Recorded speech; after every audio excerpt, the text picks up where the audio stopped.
Hey guys, tonight we're taking a quiet ink-stained walk through imperial corridors. You wake up to the sound of a distant gong echoing over the tiled rooftops of Nanjing. The sky's still a dusky blue, not quite dawn, and your room smells faintly of old parchment wood smoke and the rice porridge your landlady insists on reheating 4 times before serving. You're wrapped in a quilt that has seen better dynasties. Outside, early rising crows argue from a crooked bamboo perch. Today, like every day, you're heading to the Grand Secretariat Archives home of scrolls, silks, and a suspiciously intelligent rat who may be the reincarnation of a minor Tang poet. But let's not get ahead of ourselves. You swing your feet to the floor, wincing as they meet the cold tile. The robe you pull on is stiff with starch, dyed a dull, respectable indigo. Nothing says Imperial Librarian quite like being aggressively unmemorable. The sash is knotted with the kind of silent dignity that screams, "I've renounced worldly pleasure, but I do still enjoy a well-organized shelf." You step into your sandals and grab your carrying satchel. Inside, 1 inkstone, 2 brushes soft tip goat hair, a roll of backup paper, and the small carved jade token that grants you access to restricted sections, mostly genealogies and banned commentaries that frankly no one's read since the last solar eclipse. So before you get comfortable, take a moment to like the video and subscribe, but only if you genuinely enjoy what I do here. And hey, tell me where you're listening from and what time it is there. Always love knowing where these sleepy stories are traveling. Now dim the lights, maybe turn on a fan for that soft background hum, and let's ease into tonight's journey together. The walk to the archive is a long one through misty alleys where laundry flaps like defeated flags and cats perform secret rituals in the shadows. You pass steaming dumpling carts still being wheeled into place and nod at an old man grinding ink beneath a tree, a one-man protest against movable type. By the time you reach the outer court of the Ministry of Rights, the sky has cracked open to pale gold. You present your token at the small side door and are waved in without ceremony. No one bows to librarians, but that's okay. You prefer it that way. Inside, the archive is cold. Always cold. Even in summer, the stones exhale centuries of stored draft. The candles are low, and you can see your breath as you walk past high shelves of stacked bamboo slips, folded silk manuscripts, and the occasional wooden case marked, "Do not open edicts Northern dialect." There's a ritual to this. Set down your satchel, unwrap your brushes, bow slightly to the ancestral bust of Sima Qian. He's watching you always, and begin your day by checking the moisture bowls. Too dry, the scrolls crack. Too damp, mildew colonizes the margins. Today, thankfully, they read acceptable, like your life. The silence is deep, broken only by the shuffling of slippers and the distant cough of Scholar Wang in the Confucian commentary wing. That man has been dying of something for 10 years and has annotated 3,000 pages in the meantime. You pass the rat again. He watches you from the top of the bamboo shelf, whiskers twitching. You nod. He blinks. It's a kind of detente. Your little desk waits at the far end of the hall of genealogies. It's wedged between a leaky window and a shelf labeled "Dynasties No One Cares About Pray Joe." Perfect for disappearing. You set your tools down, smooth your robe beneath you, and let out that sigh, the one that means, "Welp, let's do it again." Historians still argue whether Ming librarians were allowed to alter footnotes without imperial approval. You do it anyway. One day you added a tiny correction about a misdated general's birth year. No one's noticed. Yet. You're practically a rebel. Outside the window, bells ring again. The sun has fully risen and the world beyond the walls stirs to life. But in here, it's still night. Scrolls rustle softly as the air shifts. You place your first bamboo slip on the desk, dip your brush into freshly ground ink, and start copying right to left, top to bottom, never skip a line, and for heaven's sake, don't sneeze on the silk. The strokes flow like water. For now. They always do in the first hour. But soon your wrist begins to ache. The ink thickens, and your brush grows fussy.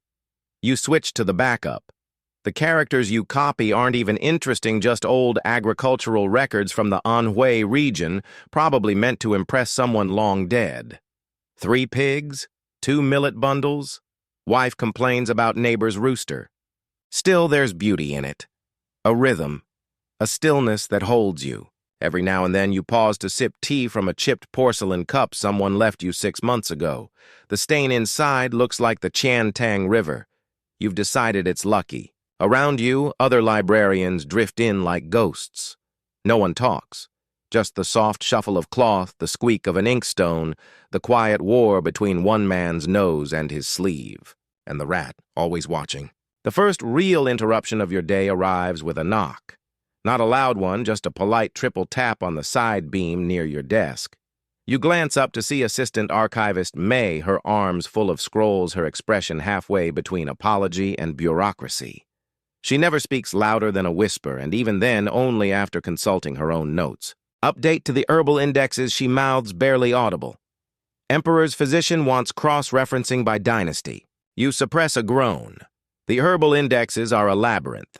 Dozens of scrolls covering everything from ginseng preparation to the philosophical mood of ginger.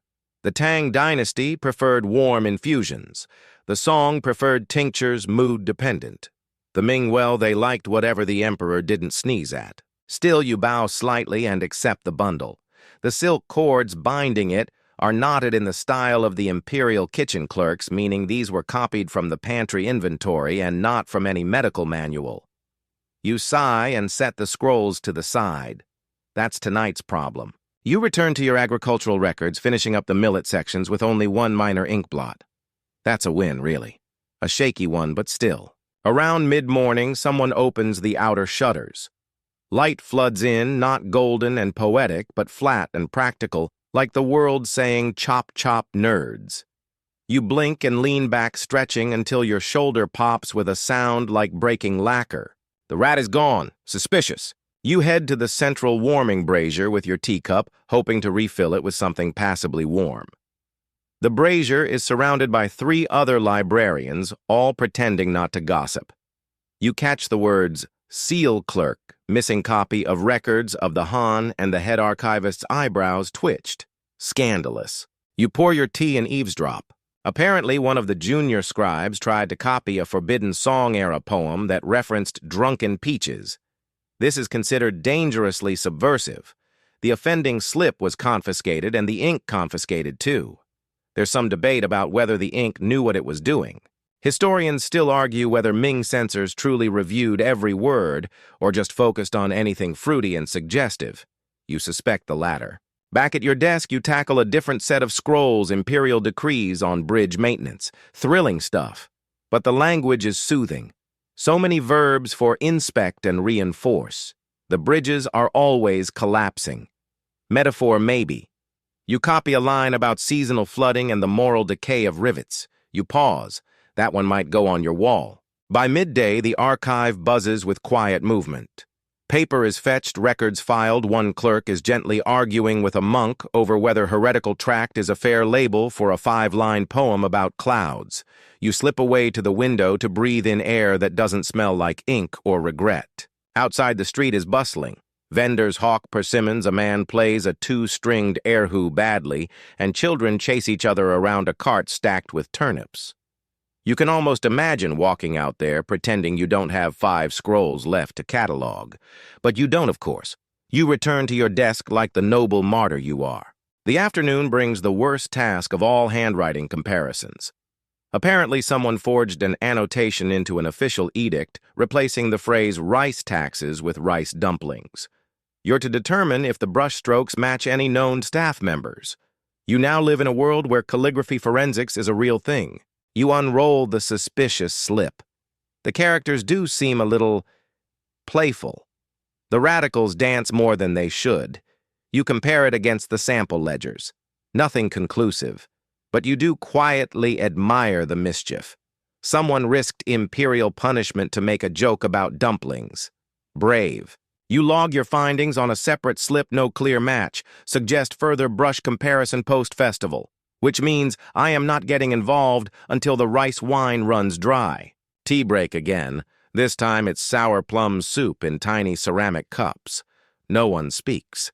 You sip slowly, the tartness cutting through the dust in your throat. You think about your neighbor scholar Liu, who once spent a week writing a treatise on the metaphorical meaning of plum pits. He swore it was an allegory for destiny. You think he just wanted to talk about fruit. The light slants golden now. Shadows stretch across the scroll racks.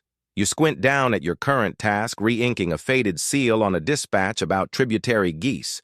Not a metaphor. Actual geese apparently sent by a southern vassal state as a sign of loyalty. You wonder what happens if they molt en route. Is it still a tribute or just poultry? Ink runs low. You grind more the stones, squeaking as the paste thickens. The smell is smoky, almost sweet. It reminds you of something you can't quite place. Maybe your uncle's funeral. Maybe the last time you felt confident about your brushstroke spacing. By late afternoon, fatigue sets in. You try reorganizing the miscellaneous ritual objects section for variety. That includes miniature sedan chairs for ancestral figurines, bronze incense spoons, and something labeled only as auspicious goat bell. You don't ask. You find a slip with an unfinished note from some other scribe. Do not misplace this, belongs to the eunuch with the unusual hat. You file it under future disasters. Your final scroll of the day is mercifully short an invitation for a local official to attend the Mid-Autumn Festival, written in elaborate, overpolished characters that make you want to chew on your sleeve. But the lines are crisp, no smudges. You finish copying, blow gently to dry the ink, and set it aside with satisfaction. You lean back again. The rat has returned. He's dragging a peach pit along the shelf like it owes him money. You raise your tea and salute. He ignores you. Evening approaches the library like a polite guest. No sudden shadows or blaring sunsets, just a softening of light, a hush across the scroll racks, and the quiet click of shutters being eased closed one by one. You feel it in your bones more than your eyes. The hush tells you it's almost over. Not yet, but close enough to fantasize about soup. Your fingers are stiff. Ink has dried beneath your nails in little black fans. You stretch your hands and shake them out as if loosening regret. Your final assignment for the day is both prestigious and slightly cursed, reviewing the Rare Manuscript Vault's monthly catalog. That vault is sealed under lock, stamp, and superstition. Only 4 people are allowed inside without accompaniment. You are not one of them, but you are allowed to review the catalog copy, which means you get to read about beautiful books without ever touching them. A metaphor for your life, really. You unroll the document slowly. It's written in a crabbed hand, possibly Scholar Jen, whose calligraphy resembles a spider having a nervous episode. Each line names a title, a condition report, and the name of the monk who dusted it. That last detail no one agrees on. Historians still argue whether it was for accountability or just a way to shame sloppy duster monks. The first entry catches your eye, Song of Copper and Rain. A Tang-era alchemical treatise believed to have been written by a bored palace concubine who moonlighted as an amateur metalworker. The note beside it reads, "Binding fragile. Smells faintly of vinegar. Do not lick." You raise an eyebrow. Who licked it? The next one, 8 Ways to Interpret Imperial Dreams. Annotated by 3 different dynasties, it includes diagrams shaped like turtles' moons, and one thing that definitely looks like a dumpling with eyes. You smile.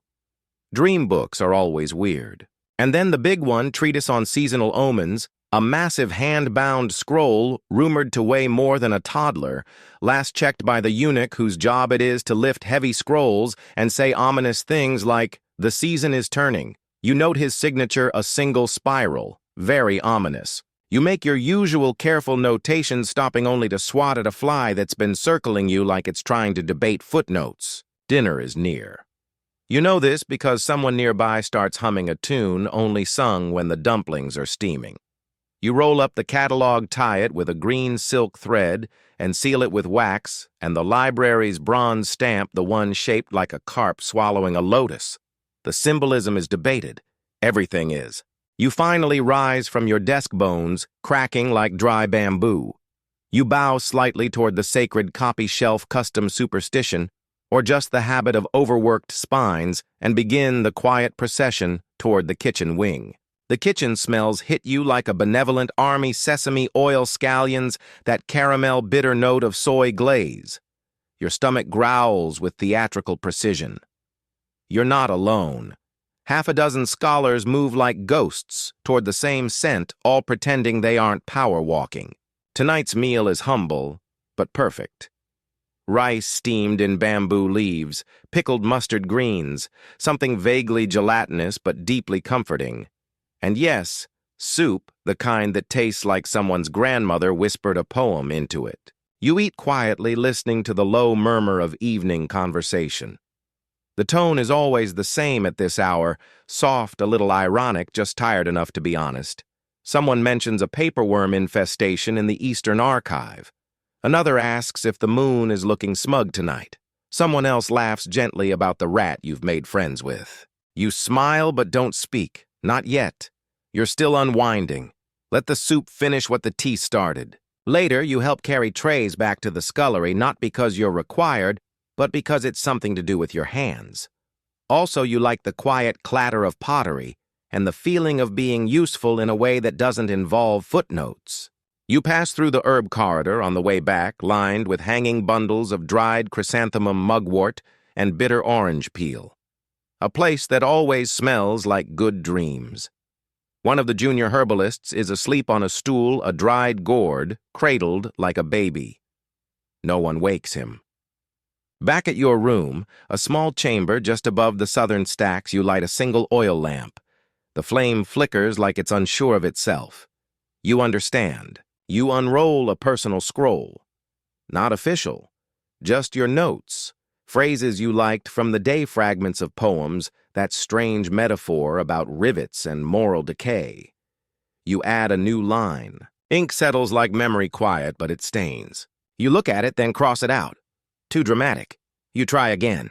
Rats are excellent archivists. They never lose a crumb. Better. You lie back on your mat.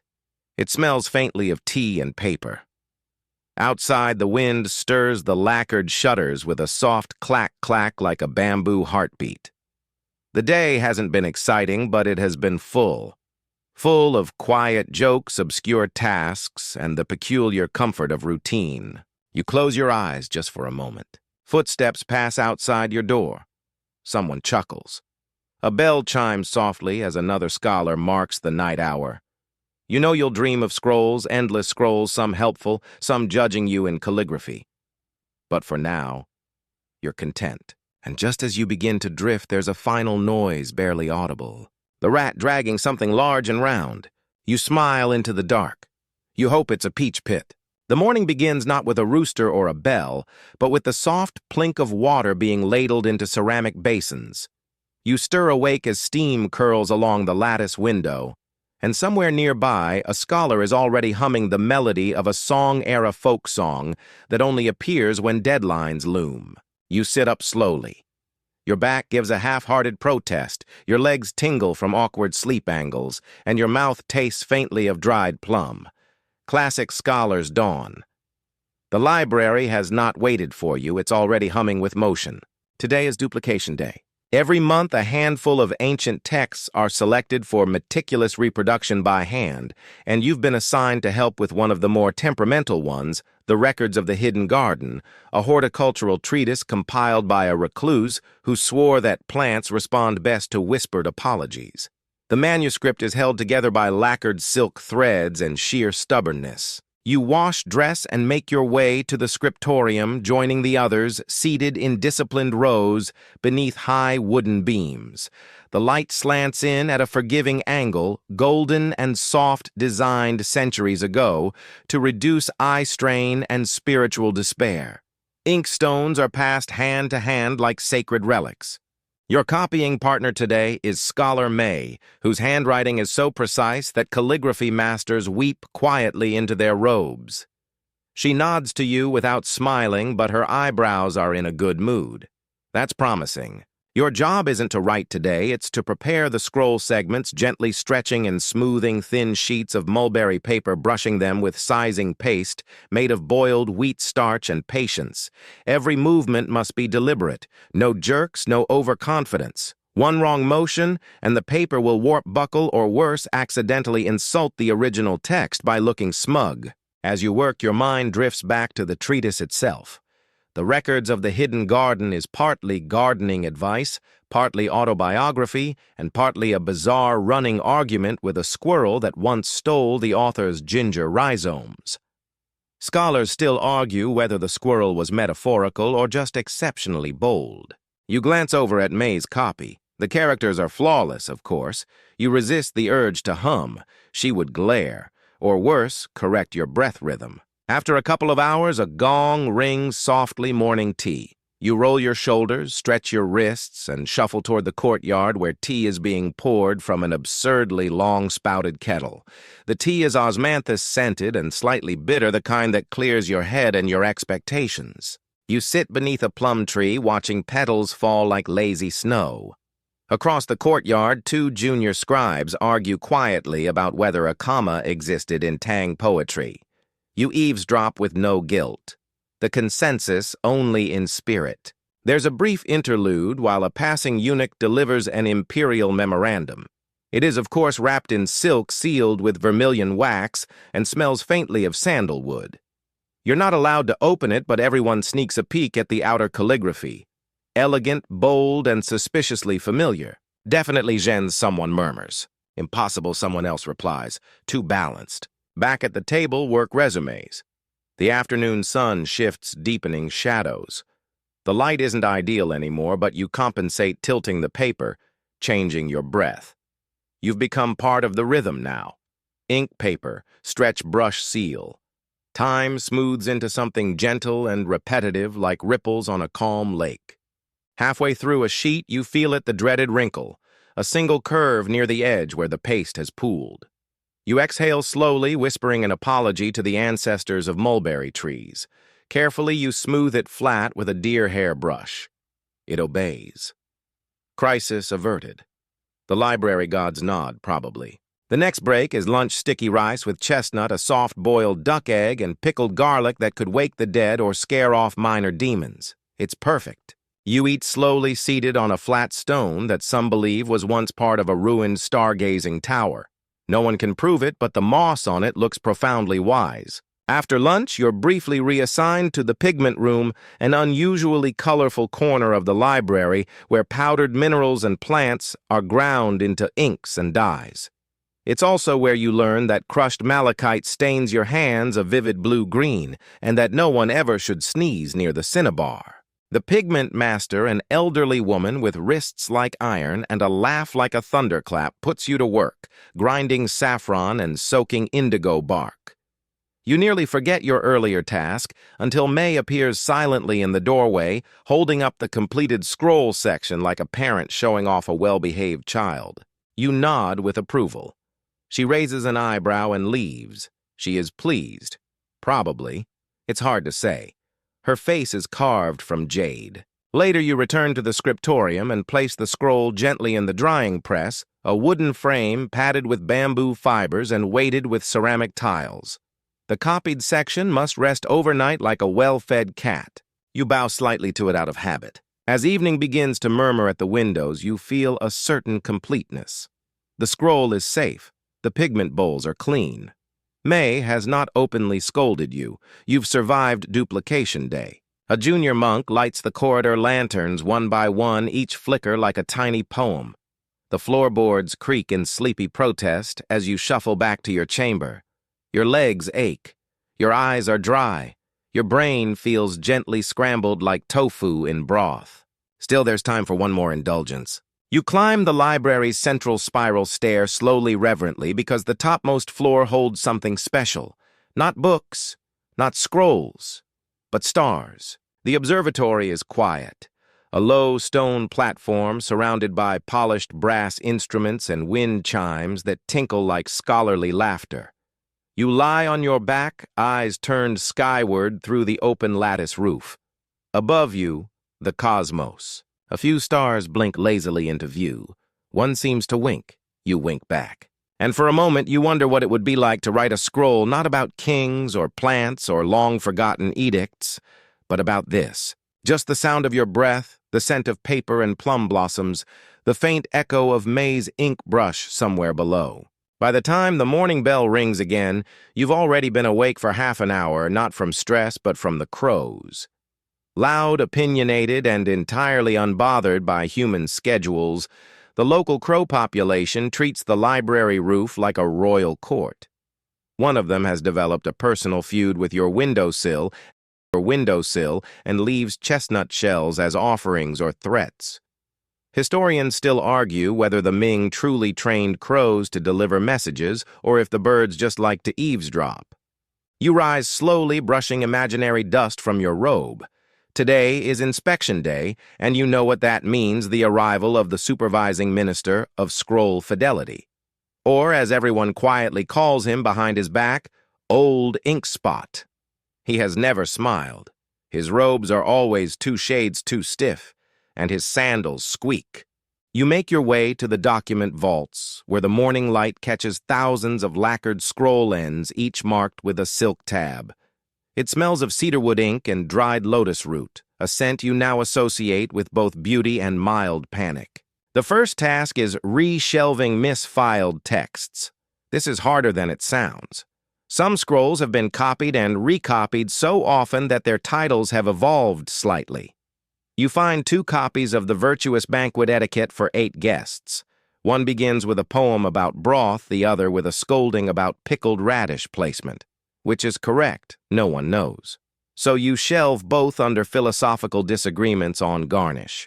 Soon Old Inkspot arrives. He announces his presence with the subtlety of a thunderclap, a deep throat-clearing sound, followed by a precise clack of his seal staff on the tile floor. Everyone stiffens. You pretend to be engrossed in a scroll on bridge construction techniques. You've never built a bridge in your life. He walks slowly along the rows, scanning titles, tugging gently at ribbon ends. Occasionally, he pauses to sniff. No one knows why. Some believe he can detect ink freshness by scent alone. You're summoned, of course. He asks about mildew prevention. You launch into a confident explanation involving camphor sachets, dried orange peel, and monthly sunning rotations. He nods barely, then asks how long dried orange peel remains effective. You do not blink. 16 days unless the peel was from a Zhaoqing orchard, then 17. He raises one eyebrow. Approval confusion gas you'll never know, but he moves on. With the inspection completed, you exhale like a deflating rice dumpling. No one was scolded today. May even looks almost amused. A banner day indeed. Now it's on to the bookworms, the real ones.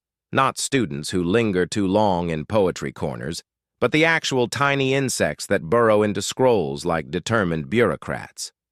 You and 3 others form the Pest Intervention Circle, a task that sounds grand, but mostly involves peering at parchment through magnifying lenses and muttering about larval behavior. Your tool of choice, a fine bristled horsehair brush and a blend of powdered clove and vinegar rubbed onto affected scrolls. The smell is sharp and oddly pleasant, like cleaning but historical. One scroll in particular. The map of imperial teas has suffered an invasion. Tiny holes dot the corner where the province of Yunnan is illustrated. You sigh. Always Yunnan. The parchment must be reinforced and copied anew.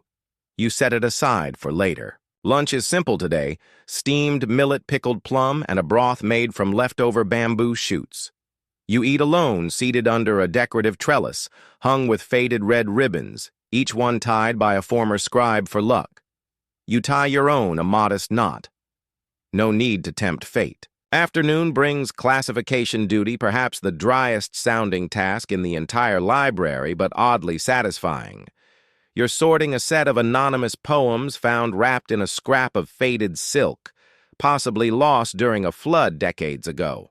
No author, no date, just 10 verses and a doodle of a goose with unnerving eyes. Your colleagues debate genre, placement, nature, satire, cryptic autobiography. You argue gently for reflective humor with melancholy undertones. They agree. A new tag is written. The poems are now official. Their author, long forgotten, just became canon. That evening, you lead a student training session. The apprentices arrive clutching brushes like swords and scrolls like shields.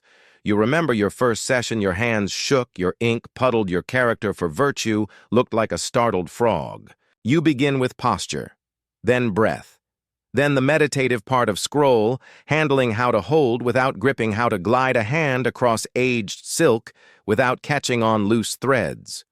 One student sneezes directly onto a page. You pause. So does everyone else. You nod slowly. That is why we do not eat plums during calligraphy. Laughter light a relief. They relax. So do you. Later, one student lingers. A quiet girl with a natural curve to her brush strokes. She asks if she'll ever write well enough to be archived. You tell her the truth. If you keep copying the words of others, yes. But if you find your own words, maybe. She nods. Then leaves with a little more weight in her step, but the good kind, the kind that says you've been given something worth carrying. As you tidy up the workspace, you discover an old scroll tucked beneath the table, a discarded attempt at a poem. It's unsigned, but the final line catches you. Even the ink forgets, but the paper remembers. You smile. It might be terrible poetry, or it might be genius. You roll it gently and place it on your personal shelf. Some things aren't meant for categories. Outside, the sky is turning gold at the edges. The crows have retreated. May is already halfway down the hall, holding her finished scrolls like precious laundry. You follow slow and satisfied, trailing just behind the echo of your own thoughts. Today was full. Not dramatic, not urgent. Just full. And in the quiet of these winding corridors, that's everything. The library begins to dim with the soft descent of evening, the sun pulling its light slowly across lacquered wood and silk-draped windows. The shadows lengthen like brush strokes left too long to dry. You light a small oil lamp gingerly using one of the beeswax tapers that smell faintly of citrus and place it on your work table. It gives off just enough glow to read by, but not enough to invite moths, which are the library's second most dangerous enemy after forgetful humans. Your evening task is a solitary one, transcribing a rare botanical manual believed to originate from the Yongle rain. It's written in tight columns of archaic characters, the kind your teachers used to groan over. The ink is faded to a color somewhere between tea and regret. But the illustrations, still faintly tinted with vermilion and jade, have survived centuries. You admire the drawing of a gnarled root labeled ghost fennel, which no modern herbalist seems to recognize. Historians still debate whether this was a real plant or an elaborate metaphor for indigestion. You sit with your brush, your lamp, your quiet breath. Outside, temple bells echo in the distance, low, almost conversational, as if the city is muttering to itself before bed. The first few lines come slowly. Your wrist is tired. The brush feels heavier than it did this morning, but once the rhythm catches, you fall into the old flow. Dip, stroke, pause, lift, again. Each character you write is one your ancestors might recognize. Each loop, each tick of ink carries a little of your own breath with it. You think about how the scroll you're copying was likely made by someone sitting exactly like this under a nearly identical lamp, wondering if their work would survive the next dynastic audit. You correct a blotch with a thin strip of parchment. Perfect accuracy is less important than perfect care. Halfway through the scroll, you pause to stretch. Your back makes a noise like unbaked dough. You sip warm tea infused with chrysanthemum and hawthorn and peer out the small window above your desk. The palace compound is cloaked in blue now. The occasional lantern sways along the garden paths. Somewhere far off, someone is playing a flute, the notes curving like brush strokes through the humid air. You wonder who it is. You imagine they're thinking about a lover or dumplings. Then a soft knock. It's Ming, the night courier. He carries a scroll sealed in crimson wax and smelling faintly of lacquer and fish oil sent from the Maritime Records Annex. The scroll is slightly damp and tied with a seashell. Of course it is. You untie it gently. It's a request for verification on a 200-year-old logbook involving 4 monks, a very long canoe, and a dispute about sardines. You shake your head amused. Of course it's urgent. Maritime scrolls always are. You scribble a polite acknowledgement and send Ming off with a spare rice cake and a warning to avoid the courtyard owl. It hates his hat. He nods solemnly and disappears like a shadow in the steam. Back at your desk, you finish the botanical manual. You sign the end in tiny characters smaller than grains of millet. Then you press your personal seal, an ink-stamped ginkgo leaf. A little poetic, a little unnecessary, but every librarian deserves a flourish. Your final task for the day is meditative. You sweep the scroll room, not with urgency, not even with a real broom. No, this is the symbolic sweep, a cloth-tufted fan used to clean the scroll air, meant to remind everyone that dust settles fastest where minds grow still. It's an old ritual. Nobody knows who invented it. Some say it started as a joke. Others claim it keeps away the spirits of forgotten authors. You move slowly, wafting the air. The scent of dried persimmon lingers. The scrolls sway slightly like tall reeds in shallow water. You whisper a few lines from your favorite poem, not for anyone to hear, just to feel the syllables roll off your tongue. You're not a poet, but tonight the words sound almost good. The library is nearly empty now. The apprentices have gone, May has locked the archives, and even the crows have given up their rooftop squabbles. You walk the last hallway alone, your footsteps muffled by the soft slippers you forgot to return 3 months ago. Technically, you should be fined for that. Technically, no one cares. Your sleeping quarters are simple: a low futon, a woven mat, a narrow window facing the bamboo grove. You slip off your robe and fold it with sleepy reverence. Your hands still smell faintly of ink and hawthorn. The good kind of tired hums through your limbs. Before bed, you open your personal scroll box, a collection of half-started poems, secret doodles, and little quotes you've copied from old masters. One says, "To preserve a thing is to love it enough not to change it." You don't know if that's true. Some scrolls should change, some scrolls should burn, but most of all, they should be read. You think that's what you've always loved about this job. The idea that even after your bones are dust, some apprentice will stumble across your handwriting and wonder what kind of man curled those characters into being. Outside, the garden lanterns are nearly all out. The flute has faded. The owl complains once sleepily. All around you, the knowledge of dynasties slumbers in silk and cedar. And you, guardian of all that quiet thought, finally lie down, letting your breath slow. The lamp flickers, then dies. Morning again? But not the kind of morning with trumpets and rooster cries and heroic banners unfurling. No, this is a Ming librarian's morning, a whisper of dew, the creak of bamboo outside your window, the faint sound of water being poured into a kettle 2 rooms away. You don't bolt upright. You float upward, slow and foggy like steam rising from a forgotten cup of tea. You stretch, and your joints politely protest. Your dreams last night were strange. Something about an angry Confucian scholar arguing with a goat. Maybe don't read philosophical satire before bed next time. You slip into your work robe already soft from 100 dawns and pad quietly to the garden courtyard. It's your turn to feed the koi.